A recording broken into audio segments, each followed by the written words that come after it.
이재용 삼성전자 부회장의 국정농단 사건 파기환송심 공판이 지금 서울 고법에서 열리고 있습니다.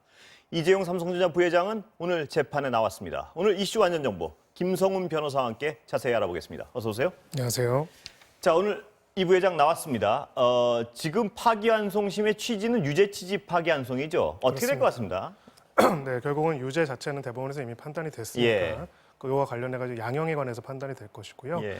이 부분에 관해서 삼성의 준법감시 활동, 준법감시위의 활동을 참작하겠다라는 어떤 법원 쪽의 재판부 쪽의 입장이 있었고 예. 이거와 관련해서 검찰 특검 쪽에서는 이거는 좀 공정에 반하는 거다라고 해가지고 기피 신청까지 했다가 다시 이제 재판이 돌아온 겁니다. 예. 그래서 궁극적으로는 이제 전문심리위원이라고 해서요.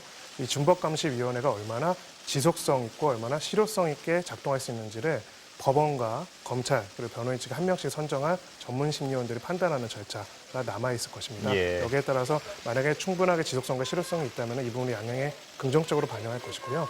허울뿐이다. 그렇다면 양형에 긍정적인 요소를 미치지 못할 것입니다. 법원의 판단은 언제쯤 나올까요? 지금 추세로 보면 뭐. 네, 예. 지금 사실은 이제 굉장히 길어졌기 때문에요. 그렇기 때문에 오히려 이제 심리위원만 지정이 된다면은 심리위원들의 의견과 판단이 이루어진다면 빠르게 나올 가능성이 있고요. 다만 이제 심리위원 자체가 아직 선정이 안 된 상태이기 때문에 바로 한두 달 뒤에 나오기에는 좀 어렵지 않을까 이렇게 예상하고 있습니다. 예. 이거 말고 경영권 불법 승계 의혹 이것도 재판해야죠 또. 네, 이거는 이제 막 이제 기소가 예. 됐기 때문에요. 완전히 별개인데요.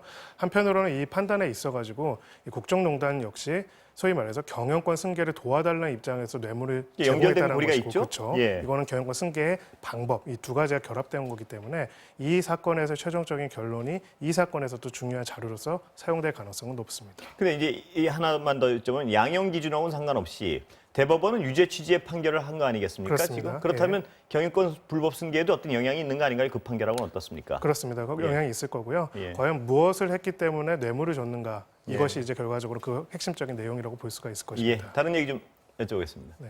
아까 정치 밭에서 뜨거웠는데요. 네. 특활비 이게 네. 뭐 어디 쓰는 겁니까?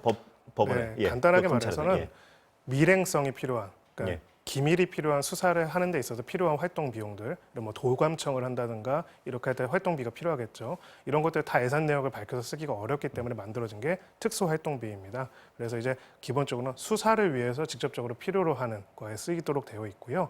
이것이 대외적으로는 어디 내역이 공개가 안 되지만 내부적으로는 어떻게 관리하고 집행하는지 기준이 있습니다. 예. 참고로 법무부와 검찰이 2018년도에 이 특활비 사용에 대한 매뉴얼을 함께 만들었습니다. 예. 그러니까 지금은 내부적 기준이 있는 상황이고요.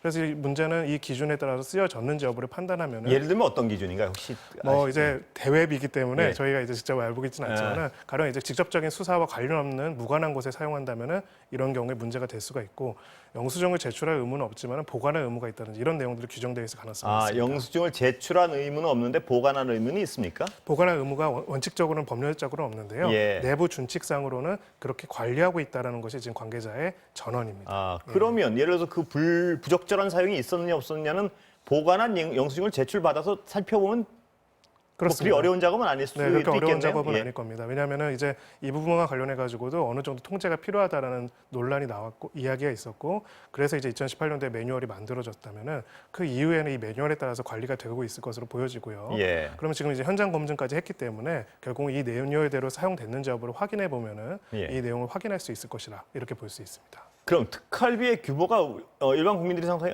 저렇게 많어? 이런 부분이 있는데 네. 그 정도로 많이 필요한 건가요? 뭐 어떻습니까? 네, 지금 한 뭐 올해 같은 경우에는 내년 같은 경우에는 한 80억 정도 예. 된다라고 이야기를 하는데요.